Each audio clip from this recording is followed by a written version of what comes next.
Primeira leitura. Livro do Êxodo.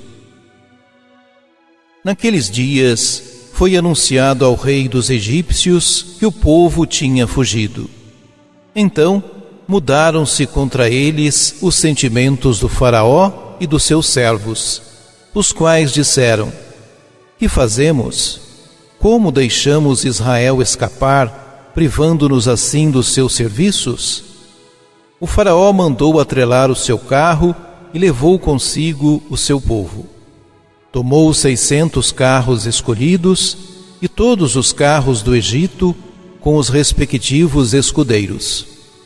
O Senhor endureceu o coração do faraó, rei do Egito, que foi no encalço dos filhos de Israel, enquanto estes tinham saído de braço erguido.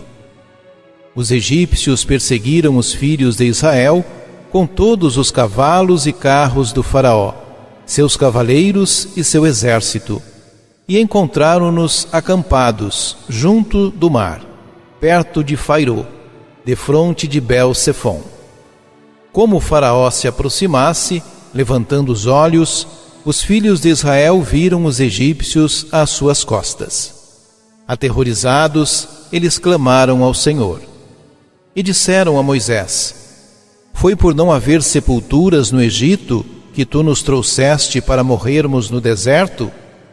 De que nos valeu ter sido tirados do Egito? Não era isso que te dizíamos lá: deixa-nos em paz servir os egípcios? Porque era muito melhor servir aos egípcios do que morrer no deserto. Moisés disse ao povo: não temais, permanecei firmes, e vereis o que o Senhor fará hoje para vos salvar. Os egípcios que hoje estás vendo, nunca mais os tornareis a ver. O Senhor combaterá por vós, e vós ficai tranquilos. O Senhor disse a Moisés: por que clamas a mim por socorro? Dize aos filhos de Israel que se ponham em marcha. Quanto a ti, ergue a vara, estende o braço sobre o mar e divide-o, para que os filhos de Israel caminhem em seco pelo meio do mar. De minha parte, endurecerei o coração dos egípcios, para que sigam atrás deles, e eu serei glorificado às custas do faraó e de todo o seu exército, dos seus carros e cavaleiros. E os egípcios saberão que eu sou o Senhor, quando eu for glorificado às custas do faraó, dos seus carros e cavaleiros. Palavra do Senhor.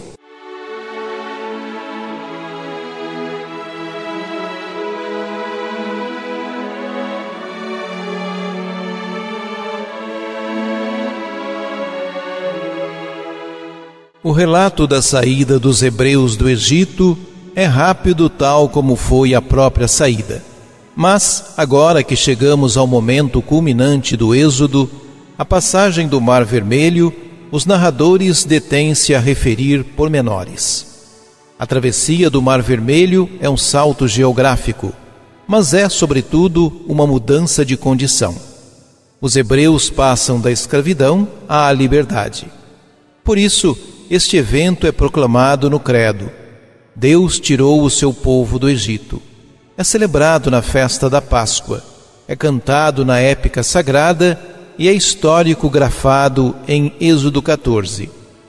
O texto que hoje escutamos oferece-nos outra descrição da saída do Egito com elementos psicológicos, magistralmente orquestrados. De um lado, o lamento do faraó por ter deixado partir os israelitas. Ficava sem meio mão de obra barata para as construções que estava a realizar. Por outro lado, a rápida adesão de os perseguir com um numeroso exército. O nosso texto acentua o fato de que o Senhor tinha endurecido o coração do faraó. A antiga teologia de Israel pensava que tudo quanto acontecia neste mundo fosse disposto por Deus. Portanto, também o propósito do rei do Egito contra os hebreus fazia parte do projeto de salvação, realçando o poder e a grandeza das obras divinas em favor do seu povo. O terror do povo, ao ver-se perseguido pelo faraó, e o medo de cair em suas mãos, suscita murmurações contra Moisés. Esquecendo a servidão, Israel idealiza o tempo vivido no Egito. Deseja regressar e servir o faraó. Moisés tenta acalmar o povo, exortando-o à confissão em Deus, que já realizou tantas obras em seu favor. Não tenhais medo, permanecei firmes e vede a salvação que o Senhor fará para vós hoje. Finalmente, Deus entra em ação.